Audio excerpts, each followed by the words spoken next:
and welcome to the last in our series of lectures on Alexander the Great and the Hellenistic Age. In the final lectures in this series, we've been looking at the gradual encroachment of Roman power into the Eastern Mediterranean. And we've seen that originally the Romans were little interested in the affairs of the Greek world, being rather more preoccupied with first the domination of the Italian peninsula and then their conflict with the great superpower of the Western Mediterranean, namely Carthage. But we've also seen that gradually, as a result of the alliance between Hannibal and Philip V of Macedon during the Second Punic War, that the Romans were gradually brought into the eastern orbit of affairs. And I argued that if we examined closely Rome's involvement here, both during the First Macedonian War at the end of the 3rd century and in the Second Macedonian War, when they were finally and completely victorious over Philip's army at Kainoscephalae, that if we examined these events and this period, we'd be able to see that the Romans really demonstrated no long-term plan for a conquest of the Hellenistic world or the Eastern Mediterranean. And I remarked that in 196 at the Isthmus of Corinth, the Romans issued a proclamation. It came from the Senate, and it was in the name of the Senate and of Titus Quinctius Flamininus, declaring the Greeks to be free.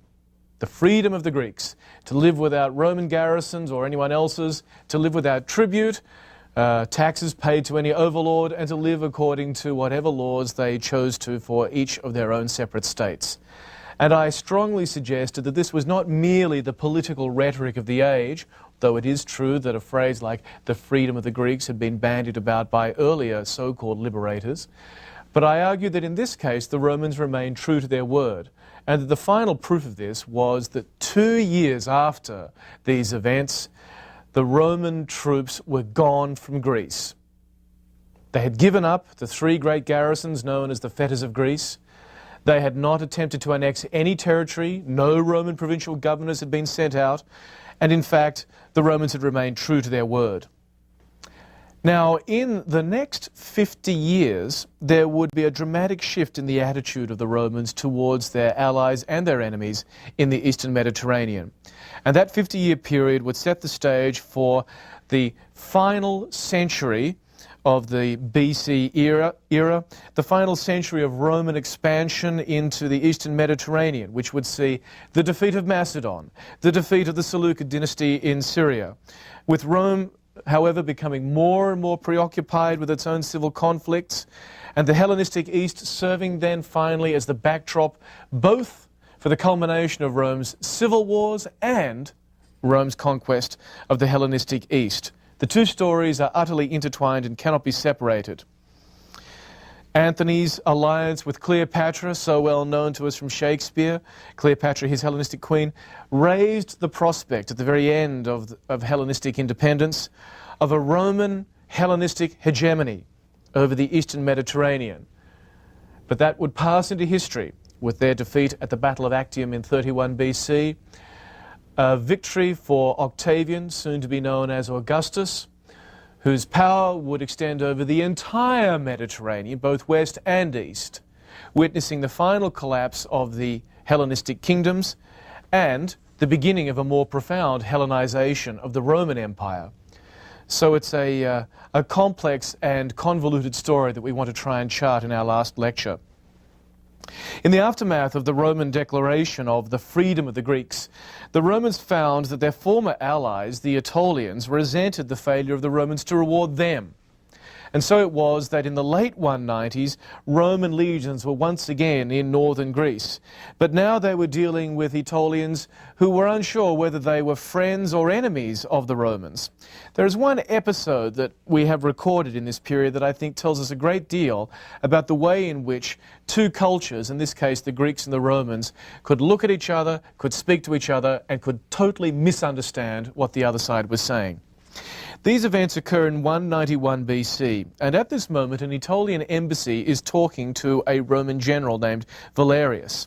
And in the typical fashion of the Hellenistic period, these Aetolian ambassadors start waxing long and lyrical about the long contact between their two countries and the great previous services that the Aetolians had done to Rome. Valerius cut this line of argument short. by saying that such justification did not apply to the present circumstances.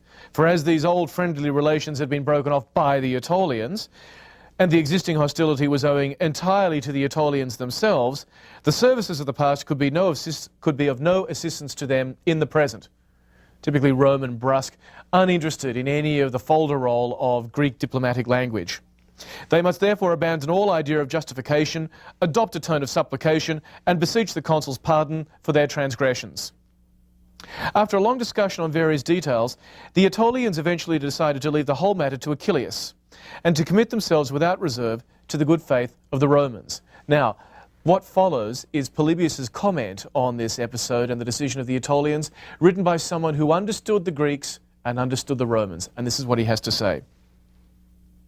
Remember, they've committed themselves without reserve to the good faith of the Romans. They had no comprehension of what was really involved, but they were misled by the word faith into supposing that the Romans would thereby be more inclined to grant them terms. But with the Romans, for a man to, quote, commit himself to their good faith, unquote, is held to be equivalent to surrendering unconditionally. So just as at the beginning of this course of lectures we saw the Greeks and the Persians misunderstanding each other, so too now we find at the end of the Hellenistic period the Romans and the Greeks utterly misunderstanding each other. As a result of this misunderstanding, the Romans looked on as the Aetolians appealed now to a new liberator of the Greeks, in this case Antiochus III, the king of Syria. And Antiochus duly therefore proclaimed that he was coming to liberate the Greeks once again. The Greeks must have got very tired finally of all these liberations. Antiochus' invasion of Greece in 191 BC precipitated the first Syrian war, the war between the Romans and Antiochus of Syria, from 191 to 188 BC. Now, this war is an interesting one for us to pause and consider for a moment. Unlike earlier conflicts with, say, the Carthaginians, with Hannibal, or even with Philip V, there was no natural enmity here, no history of conflict between Antiochus and the Romans, no clash of economic interests, as there may possibly have been in Spain between the Romans and the Carthaginians. There were not even strategic interests involving the two of them, because Antiochus's whole sphere of influence, the Eastern Mediterranean, was outside of Rome's sphere of influence. So why did they go to war? Antiochus had hosted Hannibal after his defeat. Hannibal eventually died at the court of Antiochus, but this was hardly a cause for war in the eyes of the Romans. The Romans had already demonstrated that they were uninterested in annexing Greek territory. Instead, the war resulted from the increasing entanglement of the Romans in the shifting and unsteady alliances that existed throughout the Hellenistic world. By now, the Romans were allies of Eumenes, the king of Pergamum. And it is that alliance, I think, that accounts for their decision to come east again. And of course, Roman generals may have looked upon this as another opportunity to win glory and booty. But still the Senate demonstrated no desire to acquire more territory. Antiochus was defeated at the Battle of Thermopylae by Lucius Cornelius Scipio, brother of the man who had defeated Hannibal. The great military commanders even come from the same families. And Antiochus's army withdrew to Asia Minor, where the Romans pursued him, and as we know, they defeated him at the Battle of Magnesia in 189 BC, a battle that we've mentioned on a number of occasions in this series. You'll recall also that the Peace of Apamea, which was signed the following year in 188, dramatically altered the geopolitical map of the Eastern Mediterranean. We've looked at this from the point of view of the Seleucid monarchy on a number of occasions. Now we have to consider it from the Roman angle. The Romans collected a massive amount of booty, including an indemnity of 10,000 talents from Antiochus, crippling the Seleucid kingdom as it was forced to pay this off over the next decade. And we've seen also that Antiochus was forced to cede virtually the entire western portion of his empire, the region known as Asia Minor, corresponding to much of western modern-day Turkey. But did the Romans establish now a province? Still, the answer is no. The Romans granted all of this territory cut off from their enemy to their allies, Eumenes of Pergamum and the people of Rhodes. So, Even now, down into the 180s, even though the Romans have been brought east once again, thanks to their alliances with various Greek states and Hellenistic kings, they still demonstrate a willingness to fight wars, but no desire to actually annex territory. They are not seeking an empire at all. But there was to be a change of heart. A change of heart in the ruling class of Rome in relation to this business of eastern campaigns, territorial annexation and the administration of foreign territory, and it began in the generation following the defeat of Antiochus III in 189 BC. The Senate now would come to be persuaded that military solutions were not long-lasting. Defeat one of these kings once, and you would still be called back a year or a decade later in yet another war involving them. The events that I think precipitated this change of thinking and a change of policy on the part of the Roman Senate occurred between 171 and 168 BC during the Third Macedonian War. In 179 BC, Philip V of Macedon had been succeeded by his son Perseus. Perseus was concerned with restoring the prestige of Macedon and its influence in Greece. And during the course of that decade of the 170s, Perseus had fought a series of campaigns in Greece and was denounced constantly, year after year, by Eumenes II, the king of Pergamum, who feared the threat to his own kingdom of Pergamum if Macedon once again grew powerful. So you have to imagine a situation where the Romans, year after year, are hearing these denunciations. You must do something about Perseus. The Romans accepted the charges laid against Perseus by Eumenes and finally dispatched an army to Greece. And in the fourth season of the war between Perseus and his Macedonian army and the Roman legions, the Romans were successful in bringing him to battle at Pydna, and in 168 BC, at the Battle of Pydna, the Macedonian phalanx was wiped out. Perseus was captured, he was sent to Rome, he was paraded in chains in the triumph of the victor Lucius Aemilius Paulus.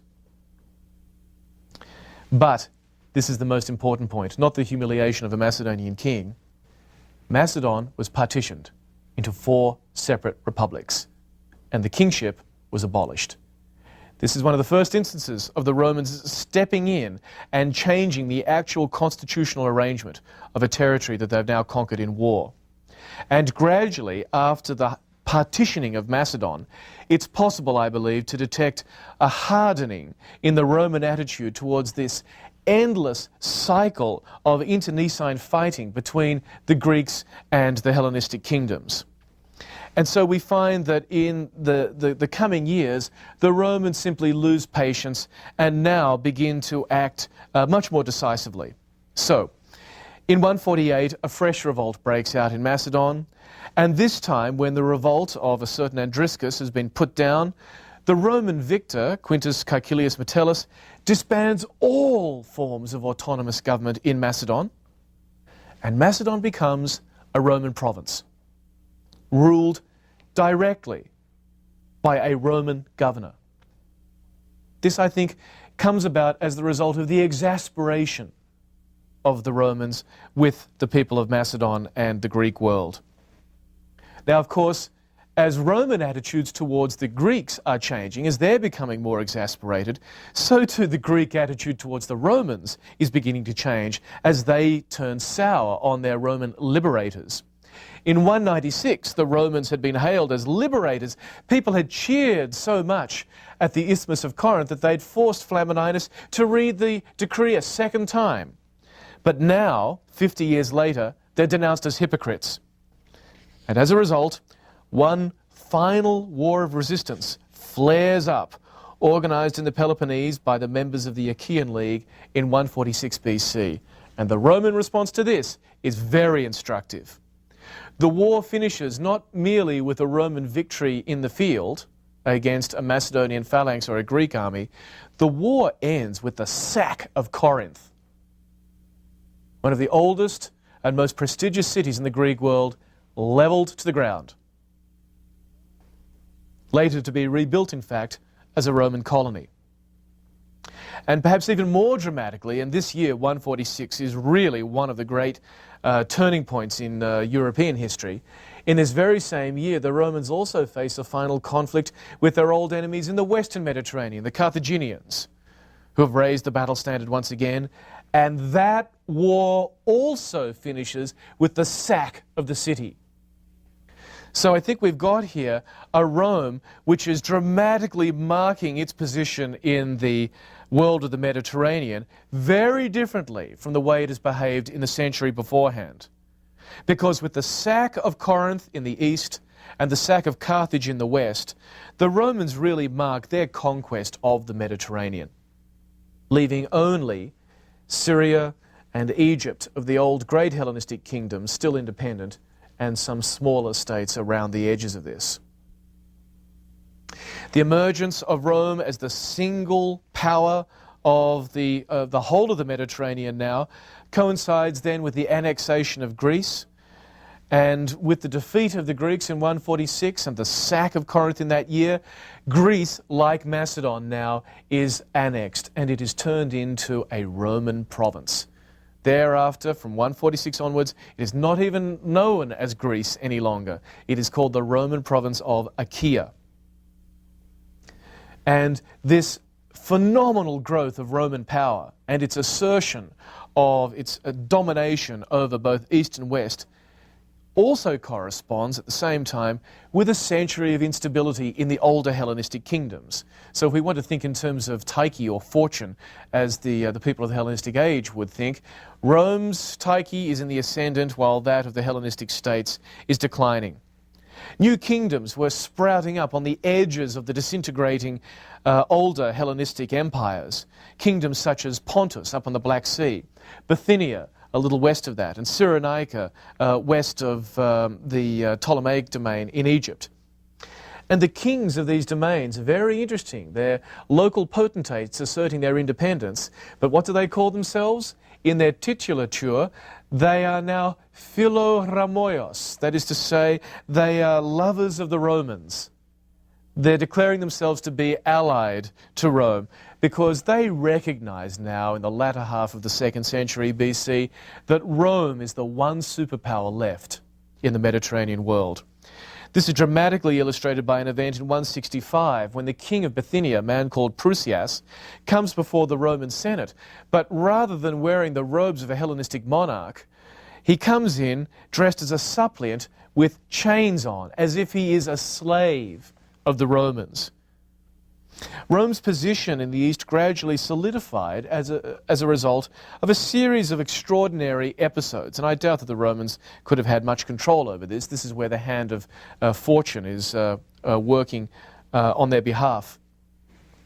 In 133 BC, when Attalus III of Pergamum died, and Pergamum by now, you'll recall, is a kingdom that embraces all of Asia Minor, he dies and bequeaths the entire thing to Rome, creating in one blow the Roman province of Asia Minor. So, between about 150 and about 130, Rome has acquired Macedon, Greece, and Turkey, to use modern terminology, and these are now all Roman provinces: Macedon, Achaia, and Asia Minor. Similarly, in 96 BC, Cyrenaica, the area around Cyrene on the north coast of Africa, on the Libyan coast, this also was passed to Rome as a bequest by its last king. And then finally, the habit seems to have taken off. In 75 BC, the kingdom of Bithynia up on the Black Sea also passed to Rome on the death of its king, Nicomedes IV. So the older kingdoms are being replaced or broken up with like mice nibbling away at the edges, and these smaller independent kingdoms allying themselves to Rome actually become part of the Roman domain as their powerful kings die and bequeath them to Rome. And then what about in the older Hellenistic kingdoms, the main ones of Syria and Egypt? Well, Roman expansion into the east is being aided here by the weakness of the Seleucids in Syria.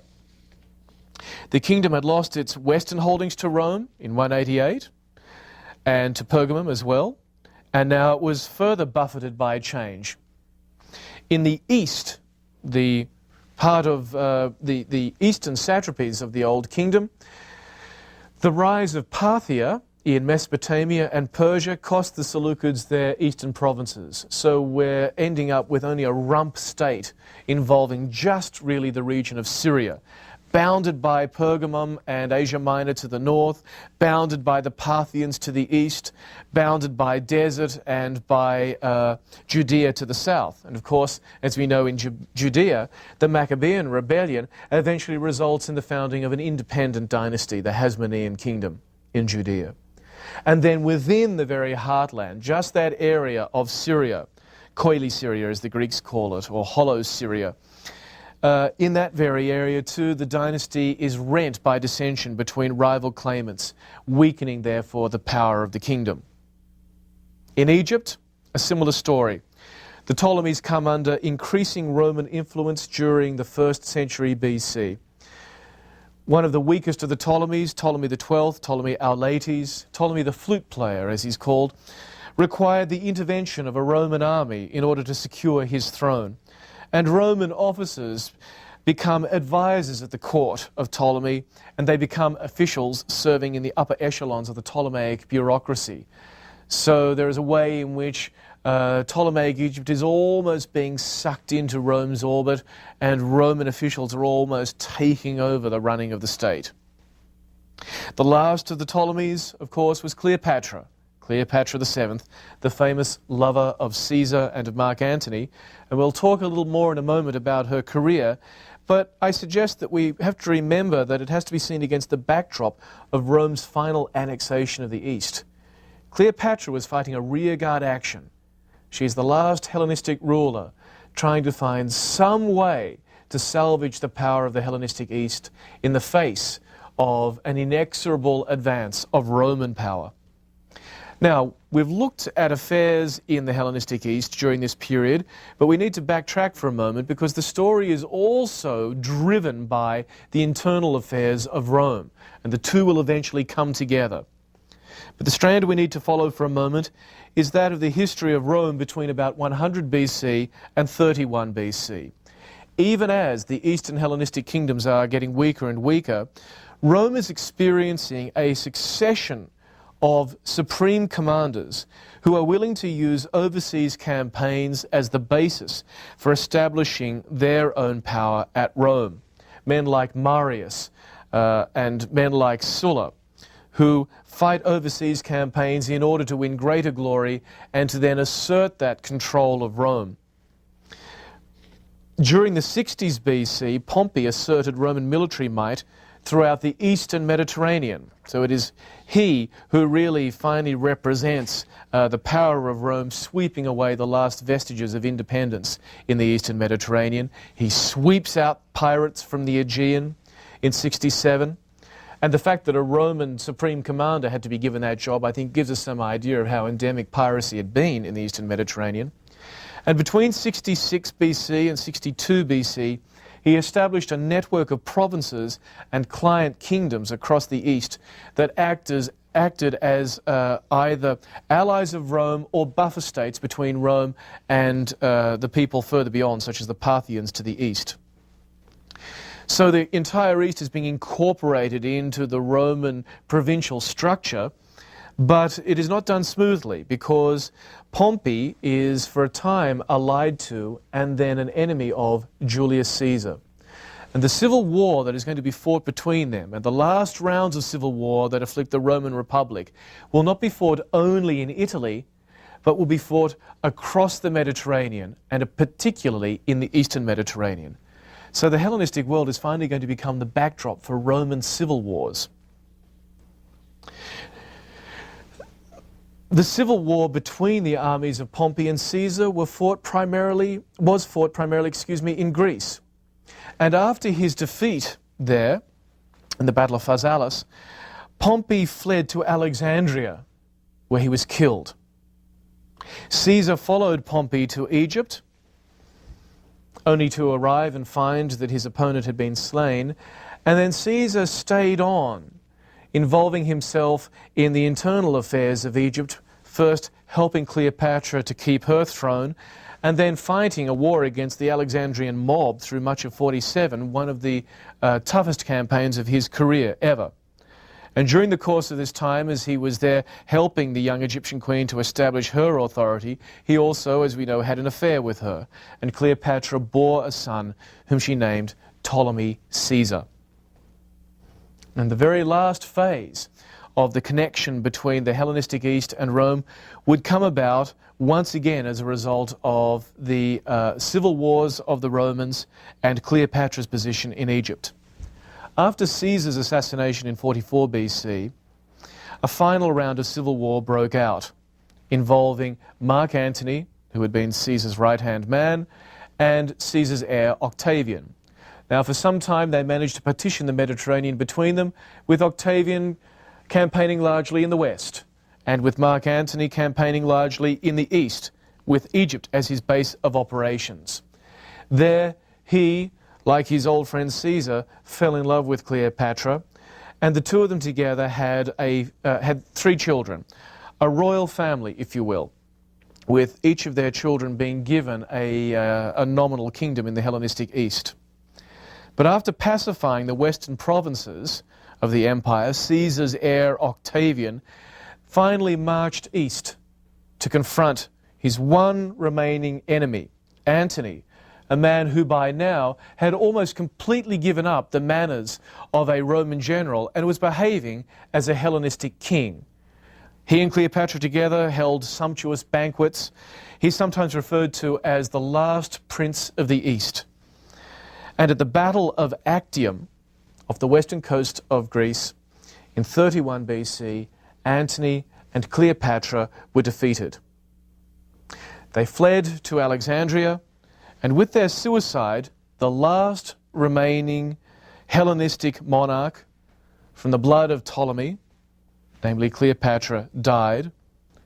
Egypt was annexed and became thereafter a Roman province. And so by 31 BC, the Hellenistic world is now entirely a subset of the Roman Empire. Well, it would be wrong, I think, to finish our series of lectures on the Hellenistic age by concentrating only on the political demise of the Hellenistic East, because it is important to remember that Rome really by now had become thoroughly a Hellenistic empire. The great poets of Hellenistic culture, men such as Catullus and Tibullus and Ovid, were writing poetry in Latin but using the metres of Greek poetry, regarding the Greeks as their masters. And so Virgil, who produced the finest epic ever produced in Latin poetry, can really be seen as a Latin inflection, if you will, of Greek epic. The epic that he writes, that of the Aeneid, is a poem that's produced during the reign of Augustus, the man who finally incorporated all of the Hellenistic East into the Roman Empire. And it is a poem which is, in a sense, a national celebration of Rome's genius. There is a moment in the Aeneid when Virgil will have one of his characters turn to Aeneas and say, "This Roman will be your genius, debellare superbos et pacere subjectis, to throw down the proud and to spare the conquered." And in that one line, we get a more perfect expression of Rome's imperial mission than anywhere else in Latin literature.